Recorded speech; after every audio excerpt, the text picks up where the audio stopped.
Hey Robo Buddies! So on the first of this month I made a new video series called the Monthly Memory Verse series, in which I bring to you guys a Bible verse, and together we do a close reading of that Bible verse according to Priscilla Shire's 5 P's of Bible Study, and then we memorize that Bible verse over the course of the month.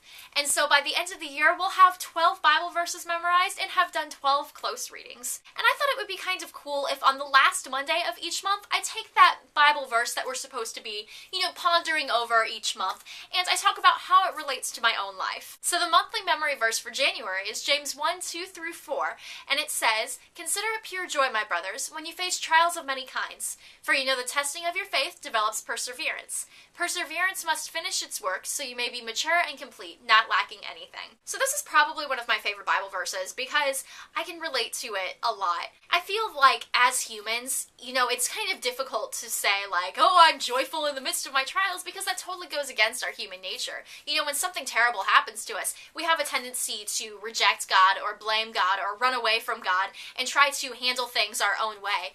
And this Bible verse says that we need to consider it joy when we face trials, which is totally like, how in the world are you supposed to do that? But there are so many benefits to considering it joy when we go through trials. One of them being that we develop perseverance, another one being that we grow closer to God through the midst of these trials, a third one being that our character is shaped, and a fourth one being that people are constantly watching us. They're looking at us to see, okay, they're a Christian, what's different about them? Think about it. If you see a person who, is down on their luck, who's going through a terrible time, who's just lost everything, or a terrible day, everything bad is just happening to this person, and yet they're joyful, and they're thanking God, and they're not losing hope. How powerful is that? It's so powerful. And so, people who aren't Christians are going to see that, and they're going to be like, wow, why are they so happy? I don't understand. I feel like when life isn't totally rainbows and kittens, and I just made a Nyan Cat reference.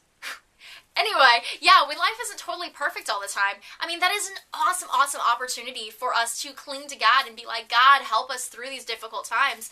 And I personally cling to God more when I'm having difficulties than when my life is going well. About 5 years ago, my mom went through a divorce with my stepdad, and since then, we have gone through trial after trial after trial just trying to survive. There have been times where we're like, how are we going to pay rent this month? How are we going to pay our bills? How are we going to pay for gas? And it's been so incredibly awesome because around the time that the divorce happened, we got involved with a new church, and that new church kind of replaced the family that we lost. And they have been there for us in so many difficult situations and in so many joys. There have been times where we didn't know how we were going to pay for rent, and then the pastor of our church shows up on our doorstep with a check, and he's just like, God told me that you needed rent money, and then we had rent money. There have been times where we didn't know how to pay for gas, and my grandma would send us money in the mail. I remember the first week that we moved in here, it was a snowstorm, and my mom ended up in the emergency room because she got pneumonia and pleurisy. And a week later, I ended up getting a cut on my foot by a pair of really cute shoes I was wearing, and I got a blood infection, and I had to go into the doctor. And then about a year and a half later, I had to go into the emergency room because I got yet another blood infection, and it was extreme stress and dehydration and 105-degree fever. And during that time, people from my church came in and visited me. About 2 years ago, our kitchen caught on fire the day after Christmas, and my mom had to go into the emergency room because she had third-degree burns on her hands and second-degree burns on her face, and her hair was singed, and our kitchen was a mess. And that evening, we had people from our church bringing over groceries. We had people bringing over meals. There were women who came by throughout the week and just sat and talked with my mom.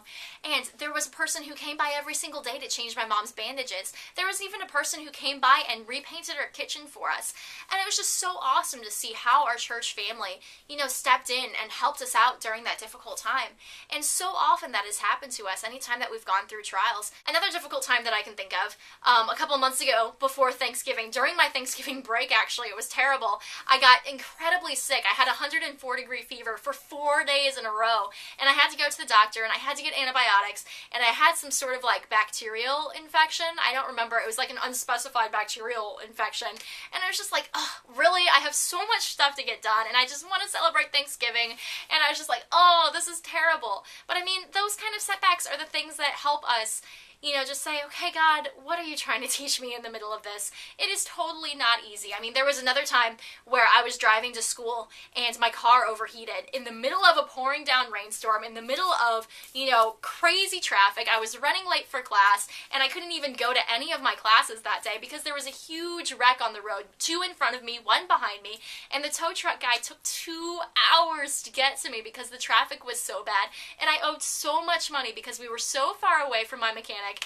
and I mean, it was just insane. I was like, my car, and I'm missing my classes, oh, and my finances, but it was so cool because that was probably the experience where I felt joy the most in the midst of trials. It was right whenever I was doing the Priscilla Shire Jonah Navigating Life Interrupted study, and so it was pretty cool because, as my car was overheating and as the check engine light, came on and as my car started smoking, I was like, this has never happened to me before, what do I do?